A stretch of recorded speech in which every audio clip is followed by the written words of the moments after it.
All right, so it's 3 p.m. 400 people actually registered for this event, so maybe I'll give it a couple more minutes before we start.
Welcome to our workshop on practical steps for zero carbon buildings and finance.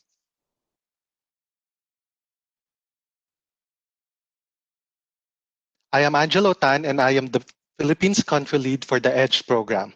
I am pleased to be joined by two guest speakers, Alessandra Sorojon, who is the Senior Analyst for Strategy and Development for Climate Seed, and Cristina Samantha Pobre, Sustainability Manager of ArthaLand Corporation. Before we start, a few notes about our webinar. The webinar is being recorded. Materials will be shared in a few hours once the system generates the recording. The recording will be posted through the EDGE YouTube channel. During the webinar, please use the Q&A feature to ask questions. You can submit questions at any point during the webinar. If we cannot get to all the questions during this session, we will send answers via email. At the end of the presentation, before we turn to questions, we'll ask you to fill out our feedback survey, which helps us improve our delivery. I am so pleased that this webinar is co-promoted by a number of leading institutions in the building space, including associations, NGOs, other development banks, and our network of green building councils. This co-sponsorship shows how important this topic is to everyone. Our agenda today includes several main sections. After I introduce IFC's Green Building Program, we will look into understanding the need and the business case for zero carbon buildings. This will include understanding the definitions for each. We will also illustrate these through the EDGE software demo and certification process. Climate Seed will present the process for claiming credits and offsets for building emissions for footprint that can't be reduced on site. We also have several case studies of green finance, including that of ArthaLand Corporation. And at the end, we'll have a Q&A. Before I start, let me introduce the International Finance Corporation. We are a member of the World Bank Group focused on investments in the private sector. IFC's Green Buildings Program is a systematic approach to sustainable buildings. It is a four-part strategy that includes working with banks, investing directly into the building sector, advising governments on green building codes and incentives, and the EDGE certification program. As you can see, we have been very successful in this space, including almost $6.4 billion in investments and 17 million square meters of certified space. Now, why are we so heavily invested in green buildings? We know that climate change cannot be solved without tackling buildings. Large portions of the population are moving into cities, rapidly growing in emerging markets. An equivalent of the city of Paris is added every 5 days, and that of the country of Japan every year. According to the IPCC reports, by 2030, all new buildings must be zero carbon by 2030, and all buildings, both new and old, must be zero carbon by 2050. Some leading experts, such as Architecture 2030, believe that the deadline is even sooner, by 2040. Either way, we only have a few years to change this paradigm. At the same time, 80% of viable potential is largely untapped, even though technical solutions already exist today. However, $9 trillion in assets managed by the world's largest investors have been committed to net zero action. The good news is that both lenders and developers are creating innovative financial products for green buildings, and they are finding a strong business case in this sector. The World Green Building Council tracks 94 businesses that have already committed to net zero action. These include large global companies such as Starbucks, Nike, and Microsoft, as well as investors such as UBS and Fidelity, which manage the $9 trillion in finance I already mentioned. In construction, developers and building owners are finding that greening a project always allows access into international green finance and many other benefits. IFC is also now working with banks to launch green mortgages, and we are helping clients access capital markets through green bonds and green loans. IFC is documenting the business case for green buildings across stakeholders, including benefits such as lower incremental costs than previously thought, faster sales, higher rental prices or occupancy rates, and the opportunity to gain cheaper financing. We shared this in our flagship Green Buildings paper and through case studies on our website. When we send you a copy of this presentation shortly after the webinar, you will be able to find resources dedicated to your needs. They are already available from the EDGE website at edgebuildings.com. One case study of successful action is ProCredit Group, a bank with operations in Europe and Latin America. ProCredit is certifying its own offices, and here you can see their headquarters in Bulgaria, which was certified as zero carbon. The bank has also pledged to develop a portfolio of green loans and has partnered with IFC to create incentives for EDGE-certified projects. ProCredit gives a 0.5% discount for construction and mortgage loans in participating countries and is providing education and technical assistance to developers. The EDGE website has a library of zero carbon as well as EDGE advanced case studies, which can be used for promotion and proof of concept. But despite our early successes, there's an urgent need to scale up action. I mentioned that the World Green Building Council tracks 94 businesses and organizations who have pledged to reach net zero emissions in buildings in the near future. They are joined by 28 cities and 6 states and regions. Yet despite these high-level commitments, there are only just 418 buildings globally that have achieved net zero status. We believe the EDGE program can offer a pathway to scale up net zero action across the world. EDGE stands for Excellence in Design for Greater Efficiencies. EDGE is an innovation of IFC, and that means that while we administer the program, IFC is not the ultimate provider of certifications or technical assistance. We'll show you how you can access relevant resources in your own country. EDGE consists of 3 important components. The first one, we have free software that allows for opportunity for self-assessment. We are able to launch the software for free due to the generosity of our government donors. The ability for self-assessment is a total game changer. Building developers or owners can now know right away whether they meet the green criteria and find the most cost-effective ways to reach the standard. Second, EDGE integrates environmental impact data with financial data. This is because EDGE was the first system designed by a bank. You can now understand your upfront costs and how quickly you can pay it back. And third, EDGE is a certification system to verify and reward green building projects through a green label.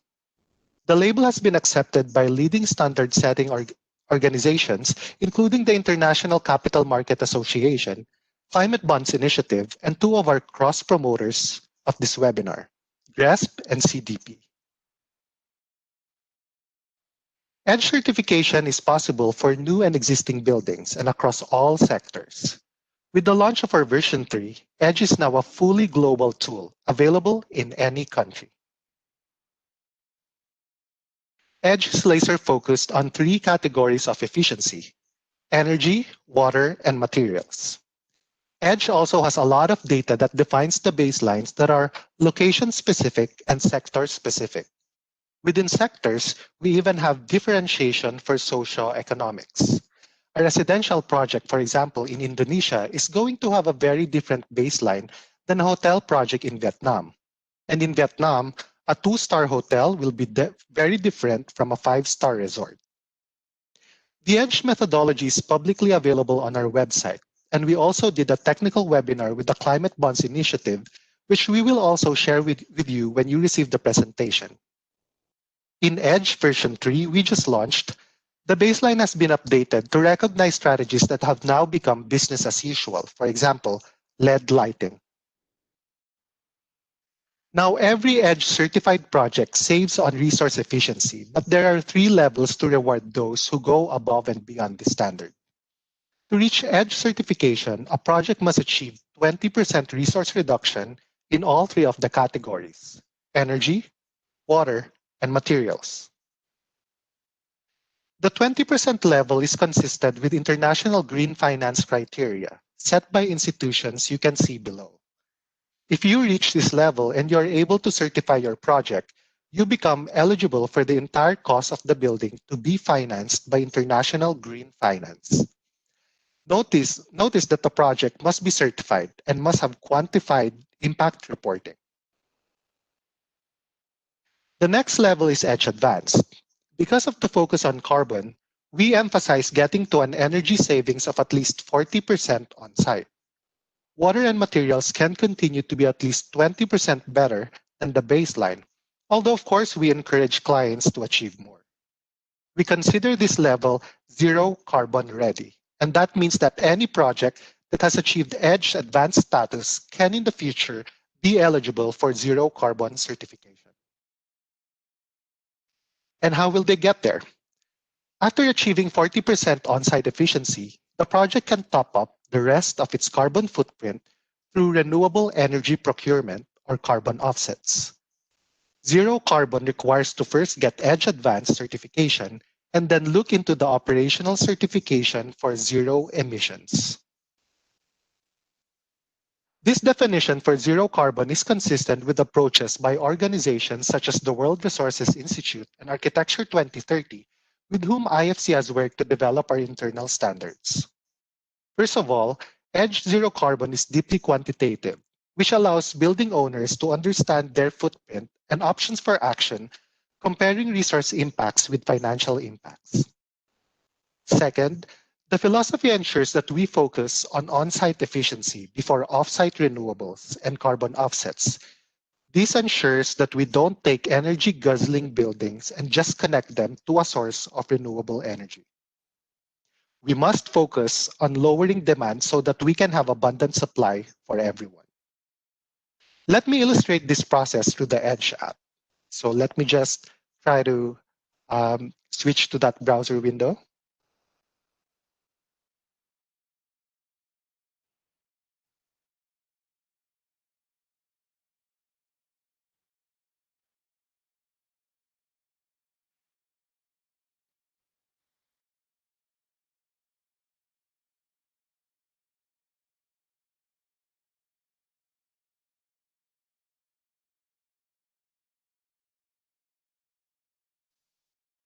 Okay. So you can access the EDGE app when you go to edgebuildings.com, which is the official website for EDGE. On the upper right, you will see a button here that says EDGE app. So click on that and it will take you to the app itself. I'm going to switch over to another window where I have that EDGE app already open.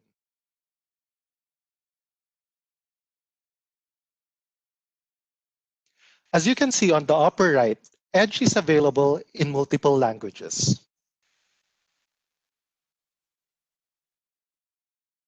Also, Edge version 3 is already available, but since that version is still in beta, I'm going to use Edge version 2.1.5.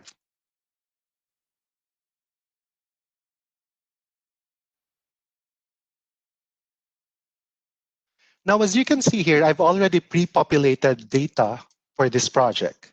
I am designing an office tower in Metro Manila in the Philippines.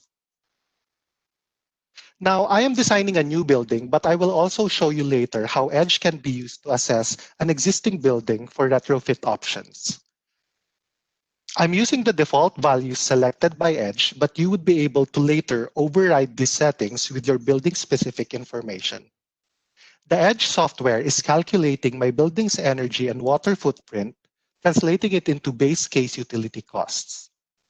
As I select my green measures, I am watching how my incremental cost on the upper right here compares to my utility savings on the left. I'll first open the Water tab.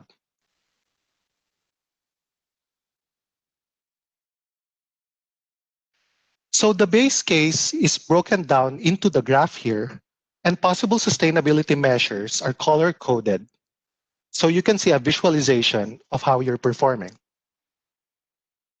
I have already pre-selected some options that got me very close to the 20% requirement for water. As I continue to click on my measures, Edge will calculate my water savings. So for example, if I have low flow faucets in all bathrooms, I can go ahead and click that. And as you can see, it's taking me more than the 20% requirement for water already. In the top part, you can see that Edge will calculate my incremental costs and my utility cost reduction for a payback period of 2.11 years for this particular project. Now, if I'm not sure about what a specific measure means, I can actually click on the measure, and it will show me this window where there's a short description of what the measure means. If I need more clarification, I can actually click on this icon for the book, and it will open a PDF file that details more comprehensive information about a specific measure. As you select these measures, you can actually click the three dots on the right of the measure and click Upload Documents, where it will take you to a screen where you can upload certain documentation, such as assurance letters and drawings, to support the measures that you are claiming. I'm now going into the Materials tab. So as you see, I've also already worked on my Materials section. Now, you may notice that the Materials section is actually very different from the other sections in the sense that you are given a pull-down menu instead of a checkbox for the sustainability measures. In this office tower that I'm working on, I chose sustainable materials for my floors and roof construction, and I was able to reach the EDGE standard. Actually, I'm closer to 40% for materials, which is way beyond the 20% requirement. At this point, I can already go to energy. Now here, I've also incorporated measures such as sensible design and better mechanical, as well as lighting, although this measure will be different in version 3 due to our changing baselines. I have already reached 20%, and it's actually a very high number. I'm now at 38%. And at this point, this project can actually be certified already for EDGE Advanced because I'm more than 20% for each of the categories. However, I want to go further and reach zero carbon. So let's keep going. I'm going to scroll through the other measures for energy. Let's say, for example, I know that as a developer, I can implement occupancy sensors in open spaces. So I'm going to click on that.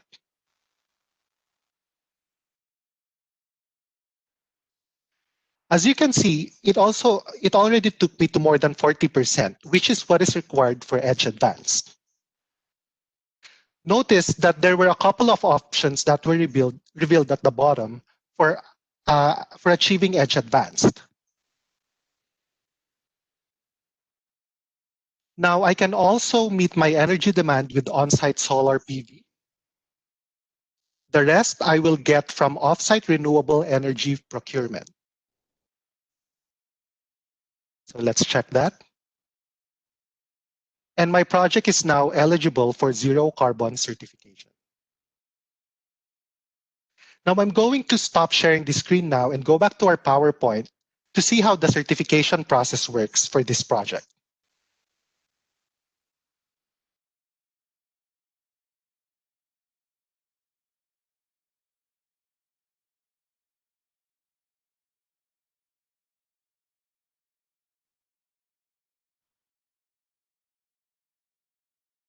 Now I showed you how to do a new building in the Edge app, and this is the process for an existing building and retrofits.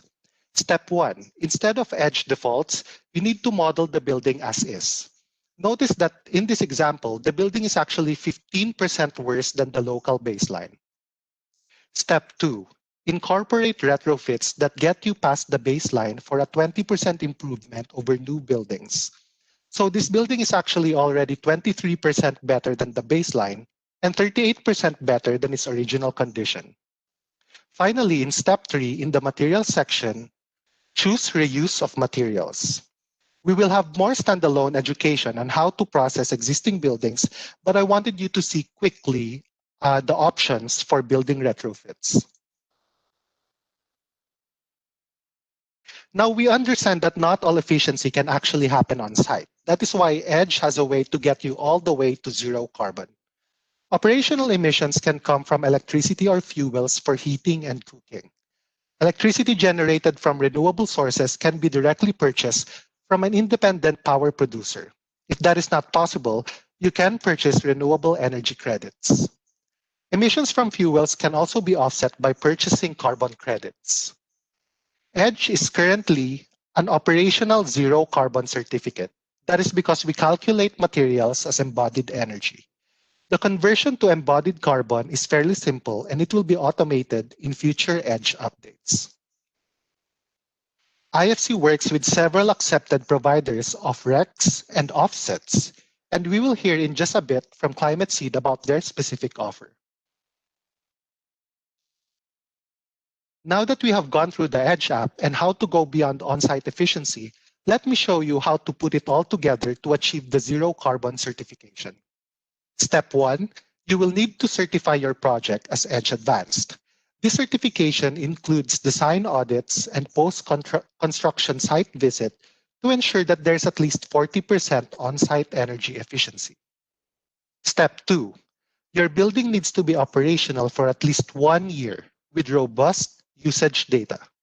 And step 3, you will match your emissions calculated through utility data with procurement of renewable energy credits or offsets. This process needs to be repeated every 2 years for off-site credits and every 4 years for on-site renewables to ensure that demand still matches supply.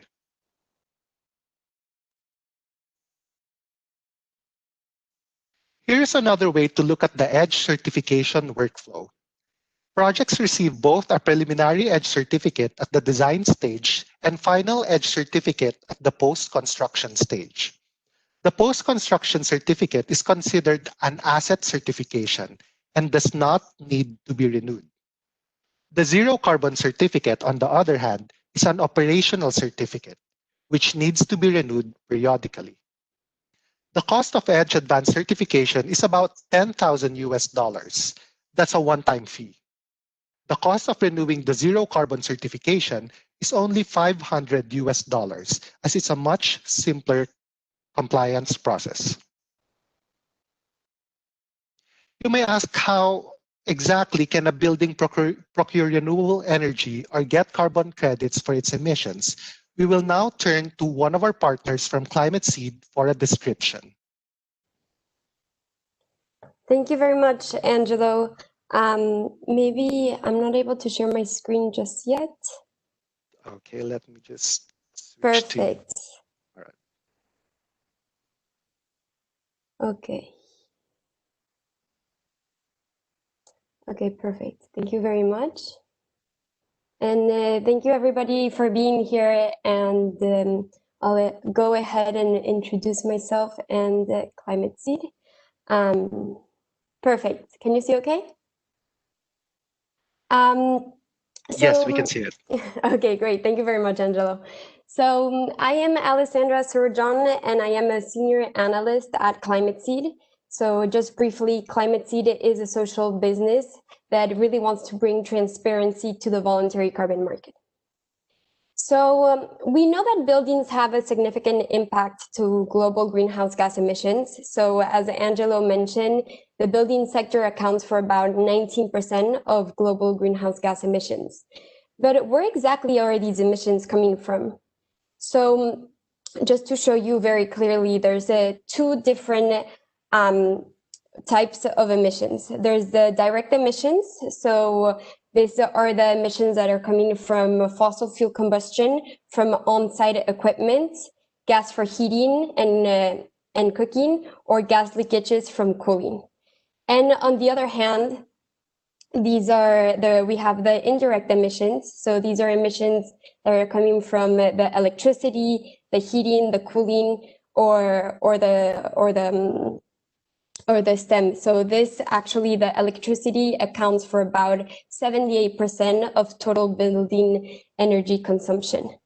And so basically, after all of these reduction efforts that you've been able to do with the Edge app, and really to be able to reach level 3 zero carbon building, you need to compensate for the residual emissions, for the emissions that are left over.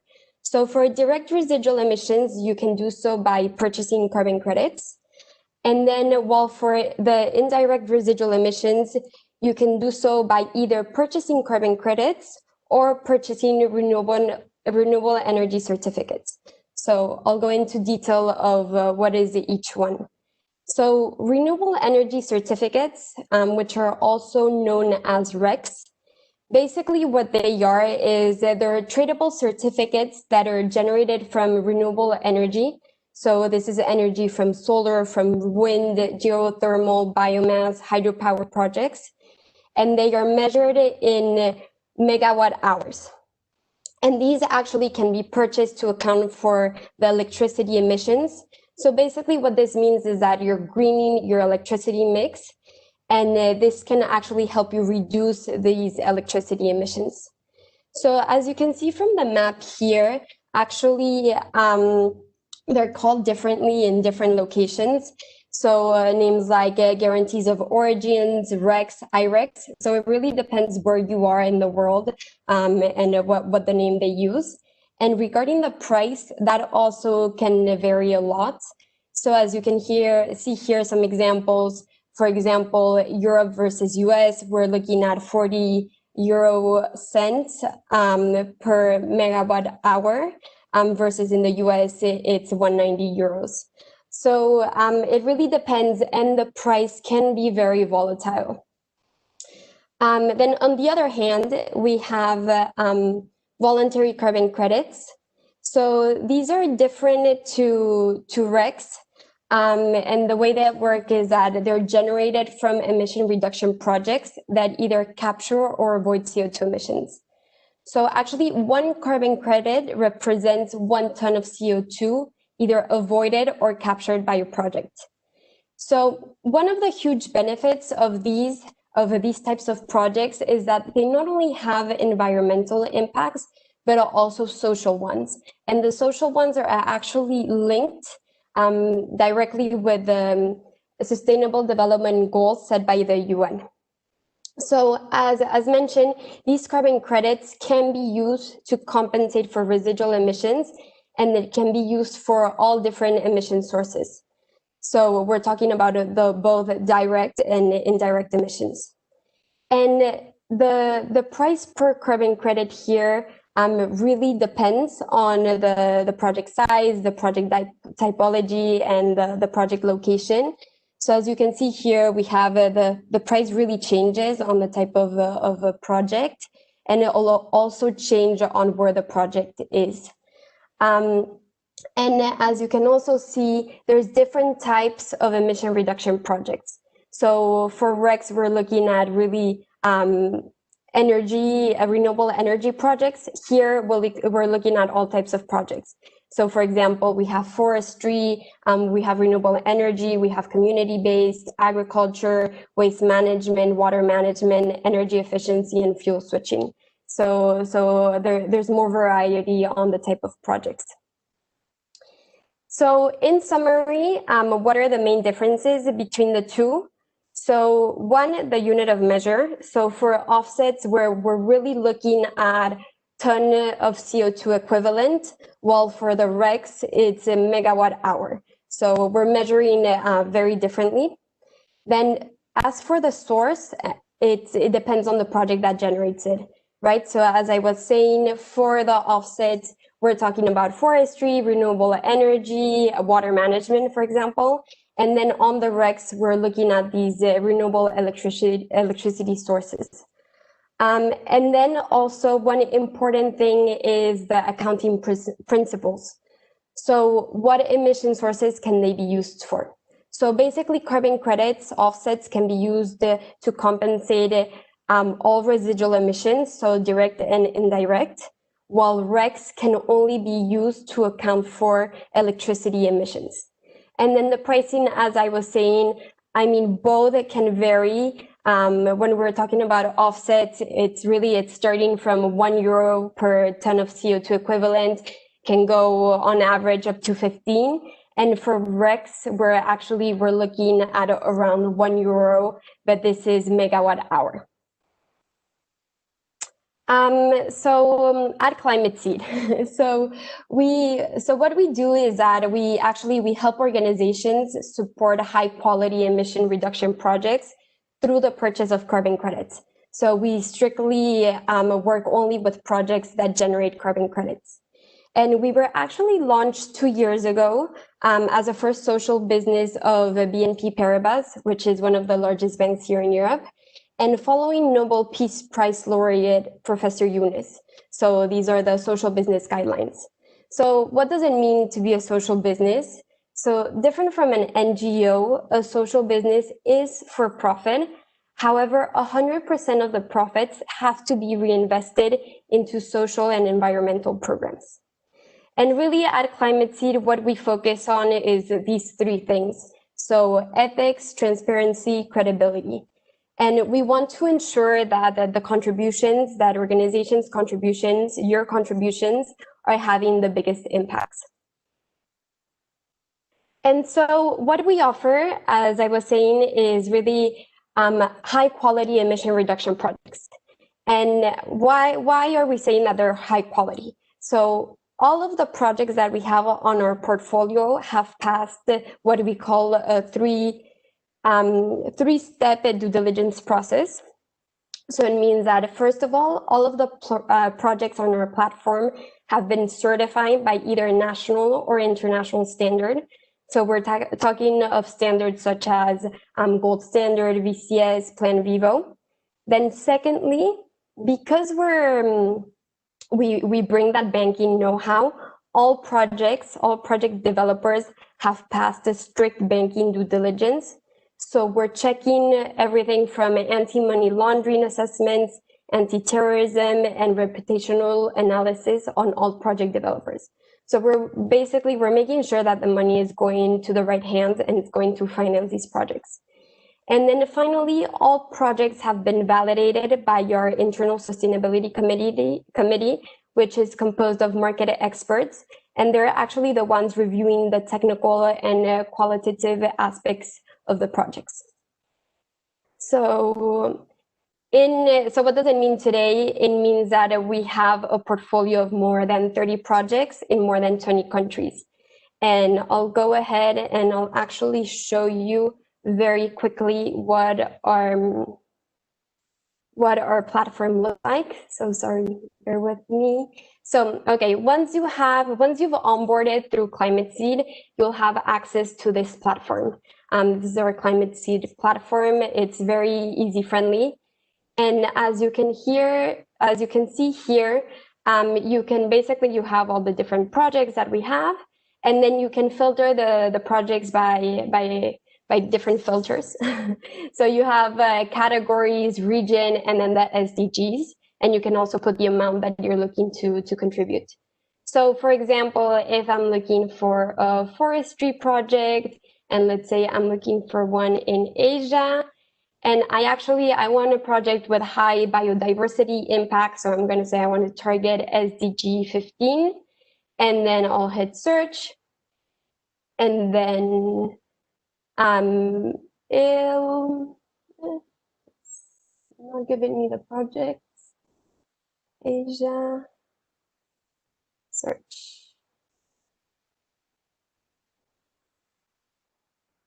Okay, I think the screen sharing is not liking it. But basically, let me just see, is Asia.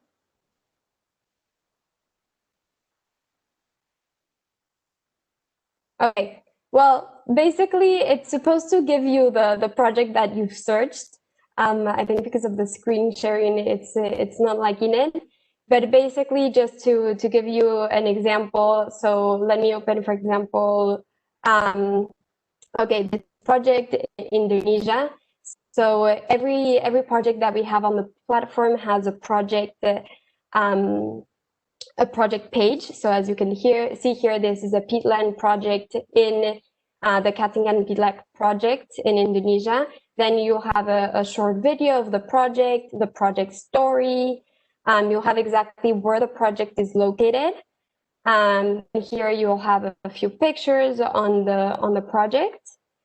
And then a very important section, which is the benefits and the KPIs. So what exactly is the project doing in terms of social and environmental aspects, and then how they contribute directly to the different SDGs.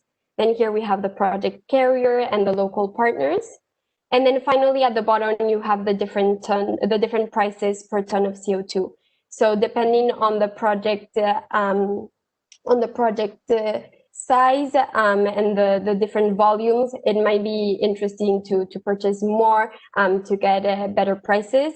And here what you would do is you would basically just add the amount of tons that you're looking for, and you add it to your cart, which I'm not going to do because it'll be actually added. It's a real platform.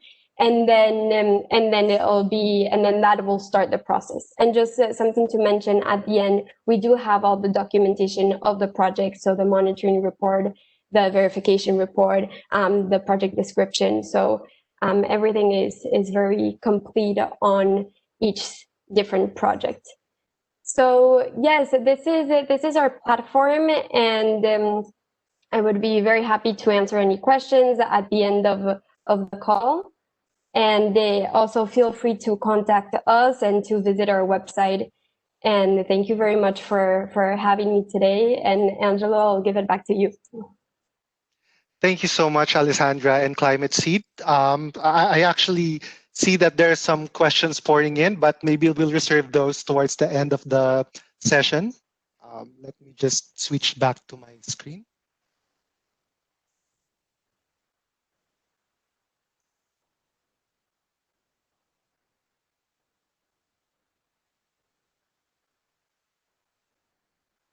All right. Again, thank you so much for that very interesting presentation. I like how very interactive that platform is, and I think that it's very easy to use for developers and other clients.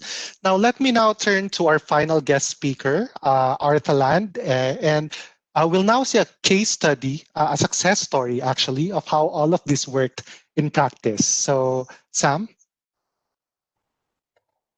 Hi, Angelo. Thank you. Hi, everyone. Thank you for coming and joining us in this workshop. We are happy to share our participation in this global and urgent call for zero carbon buildings. So, ArthaLand Corporation, we position ourselves as the foremost green developer in the Philippines. We have a portfolio composed of 100% certified green developments through different green building rating systems available globally. With this strong and green building, with this strong and green framework, we were able to issue about $60 million worth of ASEAN green bonds in 2020. This actually made ArthaLand the first non-bank issuer in the Philippines. and the proceeds are used to finance a portfolio of green developments, such as projects that are designed to achieve EDGE certification. Also in 2020, we strengthened our sustainability commitment from being simply green to net zero. We joined the World Green Building Council's Advancing Net Zero project, and we became the first real estate developer in Asia to be a signatory in the Net Zero Carbon Building Commitment. Our commitment notably includes the undertaking of decarbonizing our entire development portfolio by 2030. We are very confident that we will be able to meet this ambitious commitment with EDGE. Because through our achievement of the world's first EDGE zero carbon building, the ArthaLand Century Pacific Tower, awarded in 2019, we've proven that net zero carbon buildings is achievable today. The ACPT is designed with passive strategies and active technologies that allow the building to perform efficiently. These are a few of the building features that help us to achieve the EDGE Zero Carbon certification. There are more possible strategies available in the EDGE app, as Angela has shown earlier. Also, through the app's simulation capability, we were able to identify that ACPT's design is able to achieve 45% energy savings, 64% water savings, and 34% less embodied energy in materials compared to a comparable conventional building. Moreover, the building has a fully decarbonized operations through the hydroelectric power plant powering 100% of our building energy demand. This renewable energy source is instrumental to being a zero carbon building. And just to quantify these measures, I would like to share ACPT's 2020 performance, which will be included in our annual sustainability report. So for 2020 alone, ACPT is able to avoid about 4,200 tons of carbon dioxide emissions. This is equivalent to planting and growing 63,000 seedlings for 10 years. And accumulatively for our tenants, they were able to enjoy about $1.5 million of savings from their water and energy bills. With that, we hope that more will join us in this global call for climate action and act now. Thank you. Thank you so much, Sam. What a very interesting case study, especially on the part on sustainability reporting and how EDGE actually enables that, enables developers to easily do that reporting of impacts. So that's very good. Now, thank you so much to both of our guest speakers. I do have some questions here, but before that, let us take a look at a few more points about the EDGE program and additional resources that are available to you. Now, please note that IFC has also thought through many technical assistance options. These include in-house and hard EDGE experts who are accredited by IFC. For our investment clients, we have an option for IFC advisory assistance. And finally, some of our certifiers, such as the consortium of SGS-Sintali, and actually have a no-cost option for technical assistance. So you're given like a certain number of hours for free assistance for your projects. Now we have many options for deeper technical training, including pre-recorded online modules and live stream training. The links to these options are on the EDGE website. IFC also has resources for building resilience. The Building Resilience Index is available for free from our website, and the training and promotional video are on the I4C platform. If you are interested in collaborating with IFC in these pilot stages, please let us know and we can work with you. So where EDGE is a green building rating system, the Building Resilience Index is for building resilience. Now, as we are finishing, a reminder that the materials will be shared soon and the recording will be posted on the EDGE YouTube channel. We will now respond to the questions from the Q&A feature. And if we cannot get to all the questions during this session, we will send answers via email. So if you have any questions, just feel free to just put them in the Q&A or on the message box on the right side of the screen. So let me just try to switch to that window.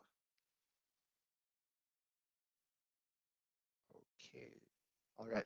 So, okay, so the first question is for Alessandra. How about nature-based solutions? Do you have any work in this area? Very interesting question. For those of you who don't know about nature-based solutions, these are solutions that involve the sustainable management of nature for tackling the triple bottom line, including social issues, environmental issues in the society. So I would think that a lot of the products are actually nature-based solutions, right, Alessandra? Yes, exactly, Angelo. So yes, so as I was saying, we do have different types of projects. One of the typologies that we have is forestry and land use, and this would be considered as a nature-based solution project. So it's projects that either it's RED Plus projects that are helping conserve forestry areas. It's peatland projects. It's mangrove projects. We're financing a new project in Mexico, which is a mangrove project. So definitely nature-based solution. So yes, we do have different types of projects on our platform, and one of the typologies is nature-based solutions. Thank you so much, Alessandra. And also, just related to that, and I think you showed one of the examples earlier, what projects do you have in Asia, aside from the Indonesia one? Yes, so we have, let me actually go into our platform. So we have different projects in Asia. We have, as the one you saw in Indonesia, the Katingan project. We also have a few projects in India, in China, Myanmar, Cambodia, Laos, and for the moment, that's it. However, we do continue to add new projects onto our portfolio. That's great. And we encourage you to check out the website of Climate Seed. So all of those are on the website and also on the app, right, Alessandra? Yes, so you'll see, let's say, a teaser on the website. So we have actually, as I was saying, all of the projects that we have on our platform have gone through a very strict due diligence process. So unfortunately, to actually see which projects we have, you have to onboard our Climate Seed platform, and there's actually you can contact us and we can give you more information of what is required to onboard our platform. So, but once you have access to the platform, you can see all the different types of projects. Thanks, Alessandra. Now, something a bit more on the ground. This is for Sam. So can you tell us more about the specific steps that ArthaLand has taken to source out hydroelectric power? How do we start this process, and which organizations can we reach out to so we can start? So maybe we can share something up from the Philippines context, but I would expect that this would be different for every country in Asia. Yeah, hello. Okay, hi everyone. Actually, it's a bit similar to other countries. So first, what we did is we measured everything in. With Edge, it has to be an operational building before we can even go for zero carbon certificate, right? So once you have your records on how much energy you're actually getting, you contact an RES supplier. Only in the Philippines, we call it retail energy supplier. And then you create a deal with them. You engage with them on how much energy demand they can actually offer you if they still have it. And then from then, processes like government processes like going application for ERCs would have to go through, and then it as long as the contract stands, the certification or the zero carbon operations should be effective. All right, thank you so much for that, Sam. Now another question for Sam. So ArthaLand has residential and commercial projects. Which one would be easier to decarbonize, and what challenges are unique to each sector? Actually, that is a very good question because it's one of the challenges today. Okay, but this is very specific to Philippines. For Philippines, it's easier to actually decarbonize commercial projects just because of the benefits that it gives. And there's less, most especially if you own the building, because there's less stakeholders who needs to agree to do it. Well, for residential, who the owners are the condo corporation, you need to actually convince the whole board to do it. But particularly for zero carbon projects, it's fairly easy because of the financial benefits. So renewable energy in the Philippines, if you know where to get it, is actually cheaper than the than the regular energy from the distribution company. It's for ArthaLand, it's like like 20% cheaper in terms of rate. So without even doing anything, all you have to do is process the papers with the government, have a deal or have the contract with this RES. So and then it's done. There is not even capital expense for that. But in terms of challenges, not all projects are viable to actually do it. But only, again, very particular to the Philippines, because in the Philippine market, we are capped to the only projects who are able to contest their energy is developments that have 1,000 kilowatt demand. So and not many residential projects actually are able to do it. Like our residents, we only have 500 kilowatts. So it's going to be a challenge for us to actually turn it into a zero carbon building. That's why it's not yet zero carbon building. But for ECPT, because we are over and above 1,000, then it was just paperwork. Yeah. But the good news is we have climate seed for projects that cannot actually decouple from the utility providers. Exactly. So. Yeah. That's why I was very interested with Alessandra's presentation. Now I have more options to actually go for zero carbon buildings, even for residential and smaller projects in area. All right, that's great. Good to know. Now, that's a nice segue. I'm going back to Alessandra. So can you provide guidance to us as developers on which projects to support to offset our emissions? What would be the key considerations? I think this would be something along the lines of like aligning it to the company image, right? Like the brand, your priorities. Do you have any toolkits or guidance to provide to developers? Yeah, so actually it's part of the climate seed service. Let's say we accompany companies, organizations to actually select the projects that they want to choose. And as you rightly said, Angelo, some companies are looking specifically at projects that target specific SDGs. And this is because it's part of their sustainability strategy. It's part of their company strategy. So they're looking at SDGs, for example, gender equality. They're looking at SDGs such as biodiversity. So that's kind of the way in which they select their projects. Also, some of them as simple as where their operations are. So basically, the emission reduction projects, they're not all over the world, but they're in a huge part of the world. So some companies choose depending on where their operations are. So they want to support a project that's close to where they operate. So it really depends on the company, the organization, but that's also the role of Climate Seed. That's very good. So please remember to get in touch with Alessandra for those guidance that you need for your projects. The next question is, calling the buildings net zero when we address only carbon operation, is this not a bit misleading? Should this not be referred to, should this not address, maybe what he's trying to say is, should this not address both embodied and operational carbon together? I think this question is for me, but feel free to chime in. But yeah, this is correct. This is an excellent point, right? It's Edge Zero Carbon is really a net zero operational carbon rating system. But what's very good about Edge certification, as you've seen in the demonstration earlier, is that we actually incentivize lowering the materials category, which is pretty much the embodied carbon for the project. At the moment, the requirement for Edge standard is 20% for embodied energy, which is aligned with global definitions of zero carbon.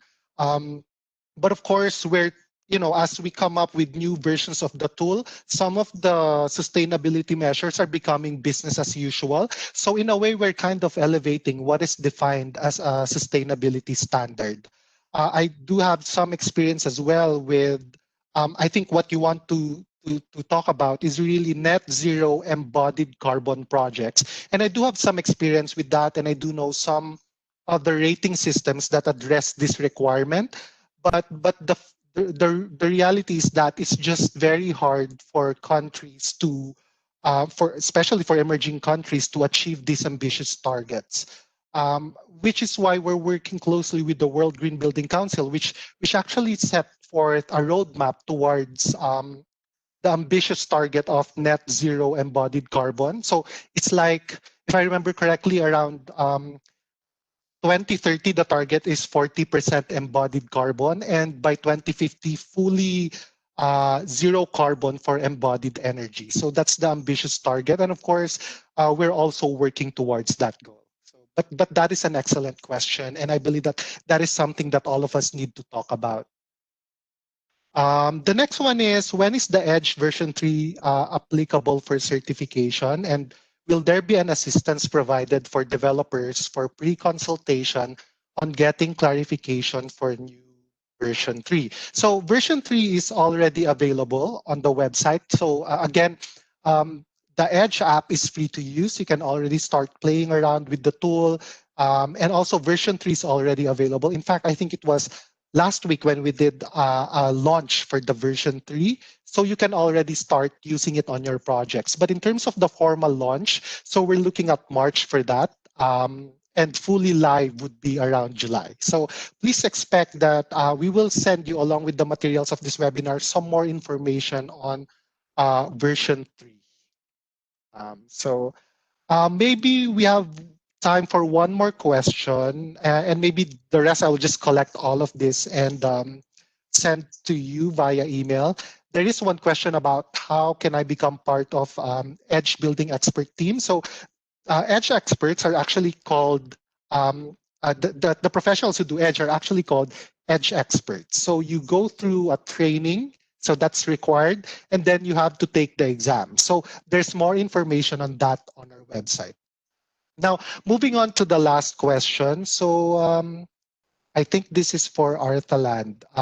I would like to understand how ArthaLand thinks about the incremental capex required for these sustainable buildings, something that's very important for developers to consider.